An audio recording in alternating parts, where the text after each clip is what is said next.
Hoje, culto de ceia. Vamos falar um pouquinho sobre a ceia.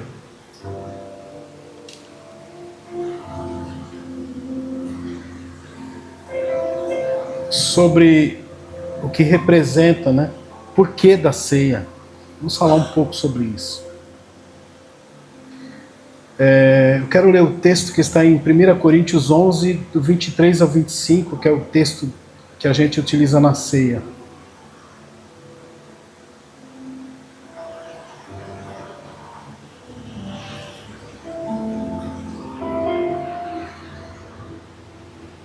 Porque eu recebi do Senhor o que também vos entreguei, que o Senhor Jesus, na noite em que foi traído, tomou o pão, e logo, após haver dado graças, partiu e disse: isto é o meu corpo, que é dado por vós.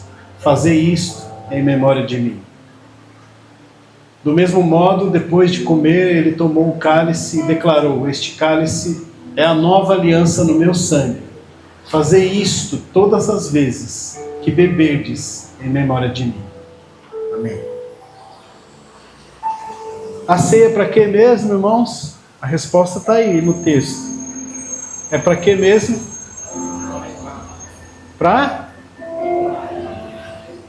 lembrar. O título da mensagem dessa noite é Em Memória. O exercício da memória. Antes de eu começar, peço a gentileza dos irmãos, para quem pode ficar de pé um instante, para a gente fazer uma oração.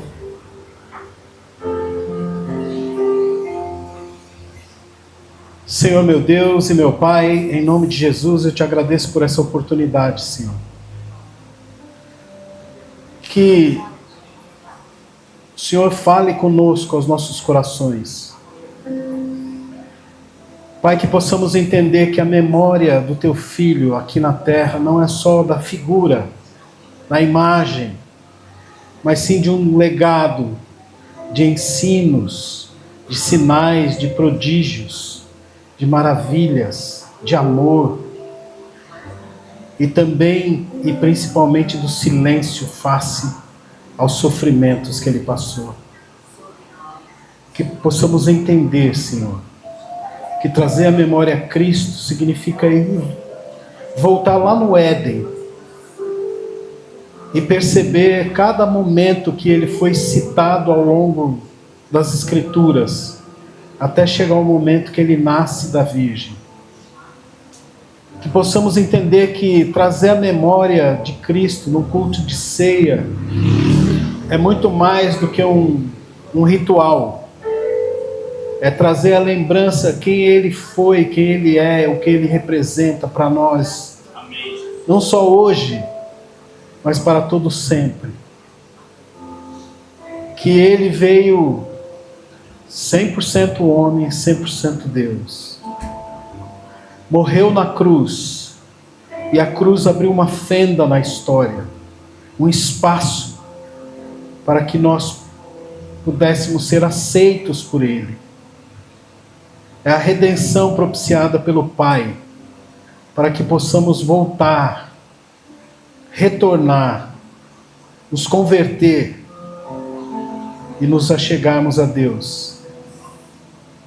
E procurarmos cada dia mais dar um passo em direção à vida eterna, conhecendo mais a Ele, descobrindo mais sobre Ele e nos transformando cada dia que passa à imagem e semelhança do Teu Filho, Jesus. Dessa forma, Senhor, eu te peço, fala conosco, porque nós precisamos. Fica conosco, Senhor, porque nós nos agradamos de tê-lo por perto. Que o Espírito Santo de Deus possa passear no nosso meio. Que Ele tem total liberdade para fazer o que quer, como quer, a hora que quer. Em nome de Jesus, é o que eu te peço e te agradeço, Senhor. Amém e amém. Amém. Os irmãos podem se sentar. A celebração da ceia do Senhor é um mandamento de recordação ativa. Ao participarmos do pão e do vinho, aqui no caso é suco de uva, somos instruídos a trazer à memória não apenas um evento, mas a identidade e o legado completo de Cristo. Percorreremos alguns tópicos que compõem essa memória sagrada. Tópico número 1, o Verbo eterno e a promessa no Éden. Antes de haver tempo ou criação, Jesus Cristo já existia. Aliás, Jesus Cristo não existe, Ele é. Desde a eternidade passada. É e sempre será. Ele é o Verbo por quem tudo passou a existir. Logo após a queda do homem, esse mesmo Criador prometeu vir como a semente que venceria o mal. Nós vamos ler lá em Gênesis 3:15.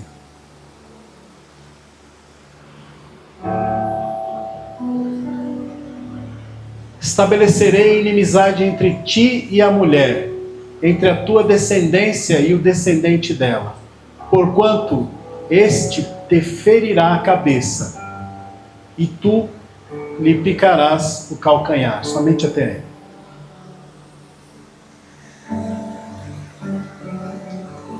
Desde o início, logo após a queda, Deus já apontava para um plano de salvação. E se a gente ler o texto e prestar atenção nos detalhes, a gente vai ver que quando chega no homem, quando Deus vai, que ele para a mulher ele falou, para a serpente ele falou, mas quando ele chega para o homem ele desvia. Ele não fala para o homem, ele falou assim, por tua causa. Para a serpente ele falou assim, ó, você vai rastejar. Para a mulher ele fala assim, aumentarei grandemente a dor da sua conceição, ou seja, da sua concepção. Mas quando chega no homem ele desvia. Eu não quero levantar discussões sobre machismo aqui, tá, irmãos? Não é disso que eu estou falando. Mas quando chega no homem, ele desvia. E fala assim, por tua causa, maldita será a terra. Está escrito lá. E depois ele fez roupas com pele de animais. Ele fez o primeiro sacrifício, apontando que o pecado, para cada pecado que acontecer, tem que haver uma morte. E ao longo da Bíblia todinha você vai ver, teve pecado, vai lá, sacrifica, mata o cordeiro e por aí nós vamos. E lá em João 1, do 1 ao 3, no princípio era o verbo. Vou correr um pouquinho, Paulinho, para a gente não se atrasar muito. No princípio era o verbo, e o verbo estava com Deus, e o verbo era Deus. Ele estava no princípio com Deus. Todas as coisas foram feitas por ele, e sem ele nada do que foi feito se fez. E o verbo se fez carne e habitou entre nós, e vimos a sua glória, como a glória do unigênito do Pai, cheio de graça e de verdade. E o verbo se fez carne. Aquele verbo que estava no início, que fez todas as coisas, se fez carne e habitou no meio de nós. É aquela história de que quando você tem um aquário, de vez em quando você pega a comidinha, joga lá para o peixe, e o peixe vai lá e come, mas se você falar com ele, ele pode até ouvir, mas ele fala assim, de onde vem essa voz? Quem será que é este? Mas Deus, ele quis nos aproximar do seu amor. Então assim, como é que você aproxima quem dá comida para o peixe do peixe? só se transformando em peixe e indo nadar com ele. Foi isso que Deus fez. Preparou um corpo para ele. E a semente da mulher, porque não tem homem aí, a semente da mulher, através do Espírito Santo, faz nascer Jesus Cristo. Então, aquele que falava com o homem, se transformou em homem, e veio andar com os homens, e veio sofrer como os homens, porque ele é 100% homem, 100% Deus. Então, para mostrar o amor para o peixinho, você tem que se transformar em peixe e nadar com ele. E segundo os apóstolos, era bom estar com ele, era bom comer com ele, era bom ouvi-lo. O apóstolo João vai dizer: nós vimos a glória do unigênito do Pai. Unigênito significa o único, assim gerado, o único que foi feito sem a semente do homem, o único que foi trazido à terra, veio do ventre de uma mulher, mas não teve participação do homem. E nasce Jesus. E quem estava atento, e é por isso que eu quero chamar você hoje à noite, para estar atento aos sinais, aqueles que estavam atentos sabiam que ele estava nascendo. Então, quando eu trago à memória Jesus, fazer isso em memória de mim, ele estava falando muita coisa com poucas palavras. Jesus sempre foi assim. Com poucas palavras ele diz muita coisa. Jesus sempre foi assim, em silêncio ele fala muito. Quando Pôncio Pilatos perguntou: tu és rei? Ele falou: tu dizes. Em algumas traduções está escrito assim: foi para isso que eu vim, foi para isso que eu nasci. Eu vim para dar testemunho da verdade. E ele pergunta: e o que é a verdade? E Jesus fica em silêncio. Nós sabemos o que é a verdade. O que é a verdade? Jesus, eu sou o caminho, a verdade e a vida. Estamos trazendo a memória, desde o Éden, toda a sua caminhada, até aqui. Quando eu falo assim, quando ele diz assim, fazer isso em memória de mim, ele está querendo dizer tudo isso. Então, se você não gosta de ler a Bíblia, ou ler picado, só uns versículos de vez em quando, você está perdendo a beleza e a doçura que está nas páginas. Que quando você olha, lê a Bíblia com as lentes de Cristo, você descobre que o amor de Deus para conosco, ele excede a tal ponto do apóstolo João dizer o seguinte: Deus amou o mundo de tal maneira. Sabe o que significa esse tal? Não existe uma palavra para falar, para quantificar o tamanho desse amor. É o amor de um Deus. Deus amou o mundo de tal maneira que deu o seu Filho unigênito, o único assim gerado, para que todo aquele que nele crê não pereça, mas tenha a vida eterna. Glória a Deus! É só crer, irmãos. Todo aquele que invocar o nome do Senhor e crer será salvo. A água do batismo significa vida. Significa que você morreu e acorda, você ressuscita da água. Então, trazer a memória num culto de ceia é trazer tudo isso e muito mais. Está na Bíblia. Você tem que se deleitar lendo a Bíblia, buscando os detalhes que a palavra nos traz. A Jéssica hoje falou uma coisa aqui que eu nunca ouvi, mas que eu achei muito, muito boa a colocação. Quando ela disse assim que quando Jesus estava na cruz, eu não gosto desse texto, tá, Jéssica? Eu achei ele horrível, mas que Deus adorou moê-lo, mas a gente tem que entender o contexto da mensagem, né? Mas o que achei muito interessante a colocação que ela pôs aqui, é que quando ele fala na cruz, lá do alto, ele fala Eli, Eli, lama sabachthani, que significa Deus meu, por que me desamparaste? Naquele momento ele estava representando o pecado. Achei bem interessante essa colocação, nunca tinha visto dessa forma.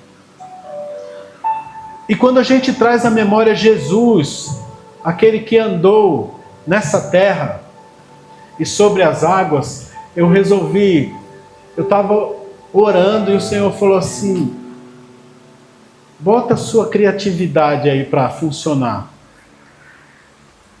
E eu fui lá no anúncio profético, Emanuel, príncipe da paz. A história avança com os profetas detalhando o sinal da sua vinda. O Deus que se faz presente, o Emanuel, que significa Deus conosco, e que carrega sobre si o governo de todas as coisas. Isaías 7,14 vai dizer assim, portanto, o mesmo Senhor vos dará um sinal. Eis que a virgem conceberá e dará à luz a um filho, e chamará o seu nome Emanuel. Ou seja, lembra da história do peixinho? Vocês lembram que para você demonstrar o seu amor, você tem que se transformar em peixe e nadar lá junto? Para Deus demonstrar o seu amor para conosco, Ele tem que se transformar em um ser humano e vir andar no meio de nós. E quando Ele está andando com nós, os discípulos tiveram esse grande privilégio. Quando eles andavam com Cristo, eles podiam falar, Deus conosco. Ele estava conosco. Isaías 9,6, porque um menino nos nasceu, um filho se nos deu, e o principado está sobre os seus ombros, e se chamará seu nome, maravilhoso, conselheiro, Deus forte, Pai da eternidade, príncipe da paz. Deus vem alertando o povo que vai vir um Salvador. E o que me choca é que os doutores da lei, com a Torá na mão, lia de dia e de noite. Eles pegavam os versículos, colocavam num livrinho, assim, amarrava na testa. Vocês já viram isso? Judeu com um livrinho amarrado na testa? Porque eles levavam a sério, medita nessa lei, de dia e de noite. Então eles amarravam na testa. Eles estavam com tudo na mão. Eles estavam vendo acontecer. E, no entanto, eles não acreditaram. Ah, isso aí não vai acontecer. Quem? Esse carpinteirinho aí? De Nazaré ainda? Ah, não.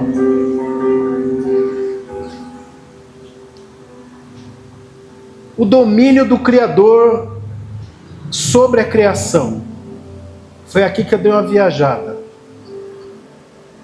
Com a permissão de Deus. Aquele que estabeleceu os limites da natureza no livro de Jó é o mesmo que, ao caminhar sobre a terra e sobre as águas, demonstrou autoridade absoluta sobre os elementos, provando sua divindade. Agora eu vou precisar da sua ajuda, Paulinho. Jó,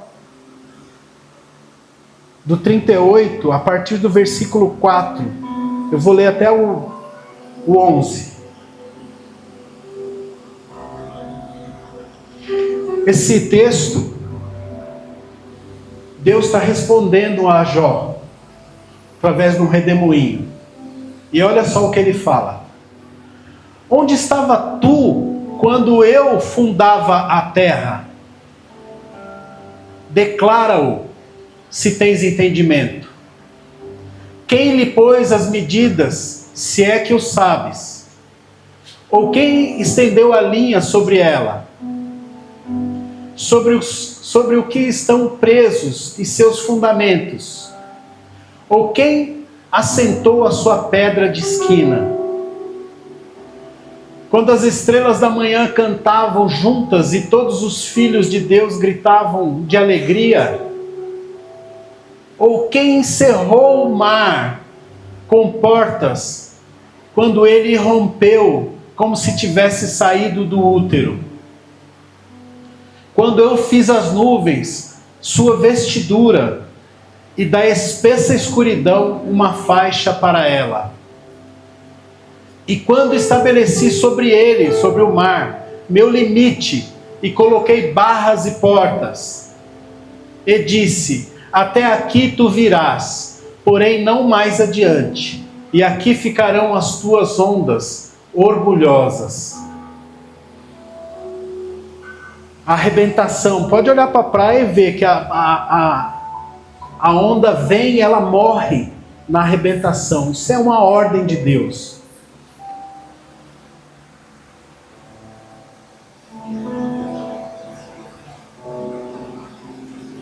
Eu quero ler com vocês agora, por que eu coloquei esse texto de Jó. Jesus vem como carpinteiro, com muita simplicidade, ensinando muito, falando pouco, mas ensinando muito. E os discípulos vendo tudo aquilo acontecer, os sinais, cura, ressurreição, e aí me aparece Jesus. Mateus 8, 26 e 27. E disse-lhes: por que temeis, homens de pouca fé? Então, levantando-se, repreendeu os ventos e o mar, e seguiu-se uma grande bonança. Isso foi dito aqui hoje. E aqueles homens se maravilharam, dizendo: quem é este, que até os ventos e o mar lhe obedecem? É o mesmo que deu o limite para o mar na arrebentação. Você vai vir até aqui. Porque foi Jesus, o Verbo de Deus, que criou todas as coisas. Foi Jesus que falou assim, ó: o mar vai vir até aqui, eu vou cobri-lo com nuvens. Vai ter uma escuridão entre um e outro. Eu vou dar ordens para ele.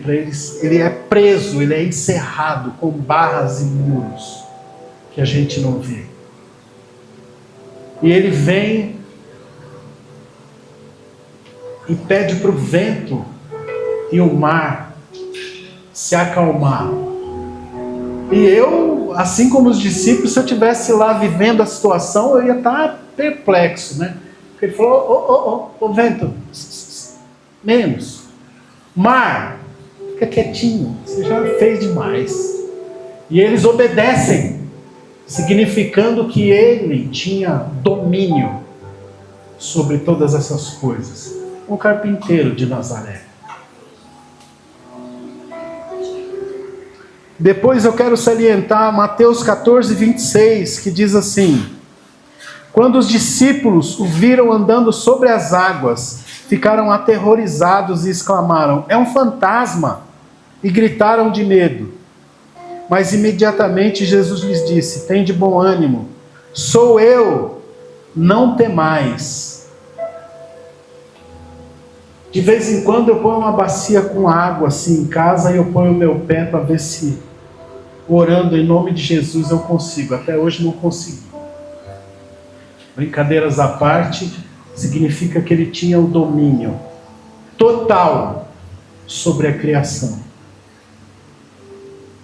E muitas vezes nós, na nossa vida cotidiana, a gente não lhe dá o devido valor. Muitas vezes a gente se esqueceu de que essas palavras, essas folhas, esses escritos são doces, que nos revelam muita coisa do Criador que nos amou primeiro, mesmo sendo quem nós somos. Item de número 4. Tópico 4, o Cordeiro de Deus, do batismo à eternidade. Ao ser batizado, Jesus é revelado como o sacrifício que resolve o problema do pecado humano. Este plano não foi um improviso, mas uma decisão tomada antes da fundação do mundo. João 1:29. Evangelho de João, capítulo 1, versículo 29. No dia seguinte, João viu a Jesus, que vinha para ele, e disse: Eis o Cordeiro de Deus, que tira o pecado do mundo. Ele veio para ser batizado e João, que sabia, primo, sabia de toda a história, falou assim: não, eu não sou digno nem de amarrar suas sandálias. Sabia quem era ele. E ainda teve um espetáculo à parte, Nesse momento, depois que ele foi batizado, uma voz, se eu não estiver errado, é o único momento na Bíblia que você vai encontrar os três juntos. Porque ouviu-se uma voz do céu que dizia assim: eis aí o meu filho amado, em quem o meu coração se compraz. E o Espírito Santo, em forma corpórea de pomba, veio sobre ele. É o único momento em que você vai encontrar o Pai, o Filho e o Espírito Santo juntos ali. E logo depois,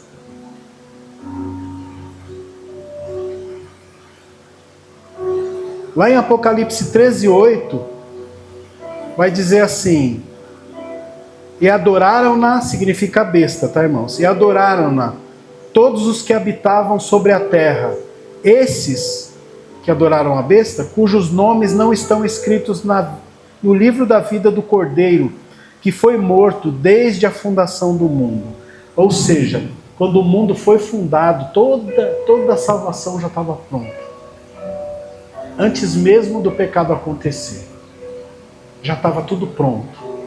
Isso é memória de Cristo para nós. Desde o início, desde o Éden, desde antes da fundação do mundo. É memória de Cristo para nós. Então, quando a gente celebra a ceia, quando a gente come do pão e toma do suco de uva, é para lembrar de todas essas coisas. Por isso que a gente deve se aprofundar na Bíblia. Porque quando você faz isso, você começou a viver a vida eterna, que é, segundo Jesus, é conhecer a Deus. Vida eterna é essa, que te conheçam a ti como o único Deus verdadeiro e a teu Filho a quem enviaste. João 3,17, se não me engano. Acho que é. João 17,3, perdão. O silêncio no sofrimento e a vitória ressurreta. Tópico 5. Jesus selou o Novo Testamento com seu sangue, morrendo na cruz, em silêncio, diante do sofrimento. Mas ele ressuscitou, tomando as chaves da autoridade eterna e nos tornando seus co-herdeiros. É aquilo que eu já disse aqui. O Novo Testamento e o Testamento eterno, assinado por Cristo com seu sangue e com a cruz. O Novo Testamento, ele precisa que o sujeito que faz o testamento morra, para que nós pudéssemos receber a herança. Então, quando ele morre na cruz, nós nos tornamos co-herdeiros com ele. É lembrança de Cristo. É necessário trazer à memória essas coisas, principalmente quando você está num culto de ceia.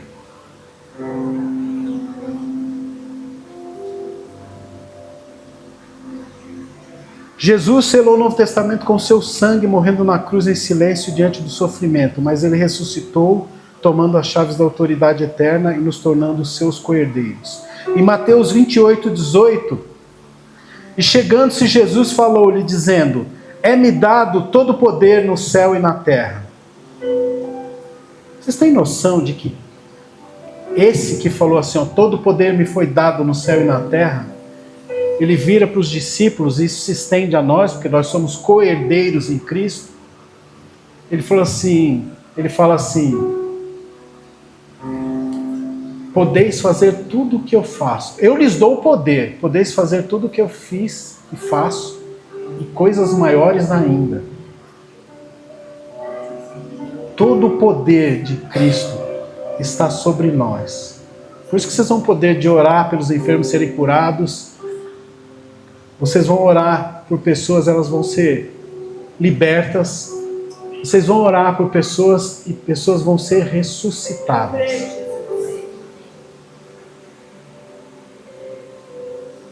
Lá em Apocalipse 1:18, ele disse assim, está escrito assim: eu que vivo e fui morto, mas eis que estou vivo para todo sempre. Amém. E tenho as chaves da morte e do inferno. Ou seja, nem a morte, nem o inferno tem poder sobre você, que é coerdeiro em Cristo. Porque Ele tem as chaves. Concluindo, irmãos, 100% homem, 100% Deus. Aleluia. Nessa ceia, exaltamos a pessoa de Cristo em sua totalidade. Ele é 100% homem. O Verbo que se fez carne, que sofreu, sangrou e morreu em nosso lugar. Ele entende nossa dor e nossas fraquezas, pois viveu entre nós para nos resgatar. Ele é 100% Deus, o Verbo eterno por quem todas as coisas foram criadas. O Emmanuel, Deus conosco, que governa o mar e o vento, e o Cordeiro vitorioso que detém o poder sobre a vida e a morte. Lá em Apocalipse 1:8 ele diz assim: eu sou o Alfa e o Ômega, o princípio e o fim. Isso significa que quem é o princípio e o fim, para ele não existe princípio e não terá fim. Ao comermos e bebermos do vinho, do suco de uva, celebramos o Criador, que tornou a criatura, que se tornou criatura, para que nós, criaturas, pudéssemos nos tornar filhos de Deus. E assim nós devemos, ao celebrar a ceia, devemos lembrar de quem foi Ele. Aquele que era a humildade em pessoa, porque Ele disse assim: vinde a mim todos vós, aprendei de mim, que sou manso e humilde de coração. Era a humildade em pessoa, o amor em pessoa. Ele não julgava a prostituta. Ele não pedia para afastar o leproso. Diante daqueles que estavam, dos pedintes da rua, aqueles que estavam em situação de rua, vivendo na rua, ele não tinha nojo, falou: sai perto de mim que você está fedendo. Não, ele abraçava, ele curava, depois abraçava. Então, devemos trazer a memória de que aquele que tinha todo o poder e toda a glória, se despiu de toda a sua majestade, para andar no meio de pessoas comuns como nós, e nunca esfregou na cara de ninguém: eu sou o maioral, mas as suas atitudes o mostram pelas suas pisaduras, como diz o profeta Isaías, pelas suas pisaduras nós fomos sarados. Quer saber como é que o Cordeiro de Deus tira o pecado do mundo? É se você anda através das suas pisaduras, se você se comporta de acordo com o que Ele te ensinou. Se isso está acontecendo com você, Ele está tirando o pecado do mundo, te transformando numa pessoa mais parecida, ou seja, a imagem e semelhança de Cristo. E aí, quando Deus procurar os verdadeiros adoradores, porque Jesus falou isso para a samaritana, Ele falou assim: o Pai procura Os verdadeiros adoradores que o adoram em espírito e em verdade. Ou seja, verdade é Cristo, o espírito é o próprio Pai. Então, se você tiver a imagem e semelhança do Pai, adorando, Ele vai falar assim: achei, achei, achei. Porque você foi transformado pelas suas pisaduras, pelos seus ensinamentos. O pecado foi saindo de você. E você que mancava, que tinha problema no pé, começou a caminhar rumo ao alvo, que é Cristo. A porta que nos dá acesso ao reino de Deus. E esse comportamento se traduz em um novo nascimento. Por isso que aquele que não nascer de novo, da água e do Espírito, não pode ver a porta. E se ele não pode ver a porta, ele não consegue entrar. Põe uma pessoa dentro de uma sala com uma porta só, com a luz apagada, e a porta é camuflada. Você acha que a pessoa sai? Então, se a pessoa quer sair da escuridão em direção à luz, ela tem que nascer de novo. Tem que se transformar numa nova criatura, a imagem e semelhança do nosso Criador. E quando a gente vai tomando consciência disso, apesar da gente ser contra o açúcar, as páginas vão ficando mais doces. O que eu quis fazer com você e comigo essa noite, com autorização do Espírito Santo de Deus, é relembrar quem foi Ele, quem é Ele e quem será Ele. Porque o governo desse mundo está nas mãos dele. E por isso Ele é conhecido como maravilhoso, conselheiro, Deus forte e príncipe da paz. Vamos ficar de pé. Eu quero pedir para os músicos que venham.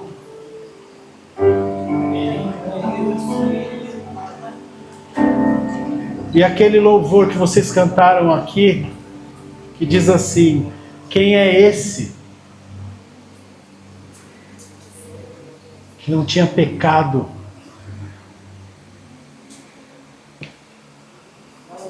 Como devemos nos aproximar de Cristo? Pode vir, pode vir. Celebrar a ceia. Quero chamar aqui a pastora Débora, que vai ministrar a ceia essa noite, que tem essa responsabilidade sobre os seus ombros. Hein, pastor? A responsabilidade de trazer a lembrança, aquele que é o alfa e o ômega. Eu quero só finalizar com uma oração. Puderem ficar de pé. Senhor meu Deus e meu Pai, em nome de Jesus, eu não tenho palavras, Senhor, para te agradecer pelo que o Senhor fez por nós. Tudo que eu disser ainda é pouco.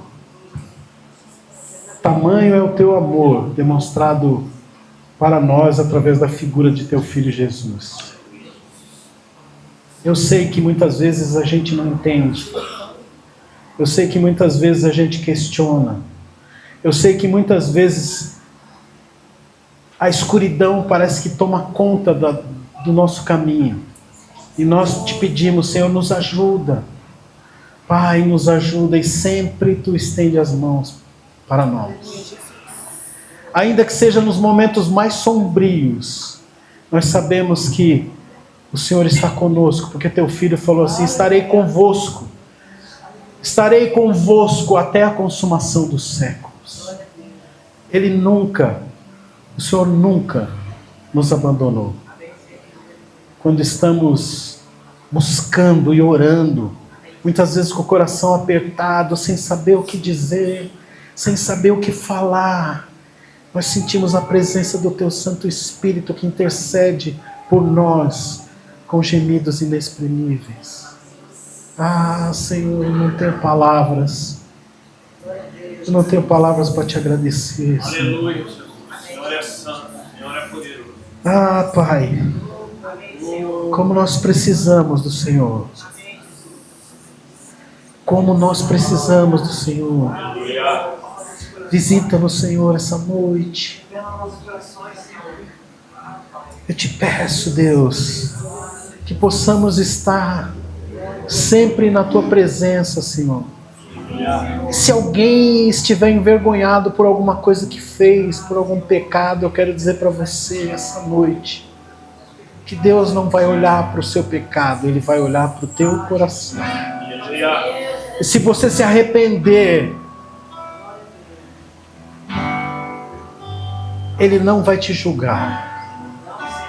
Ele vai estender a mão e vai te resgatar. Vai te puxar para a luz. Aleluia, Jesus. Dessa forma, Senhor, eu te agradeço, Pai, por tudo, em nome de Jesus. Obrigado, Senhor. Obrigado, Senhor. Fica conosco, Pai, porque nós precisamos. Amém e amém.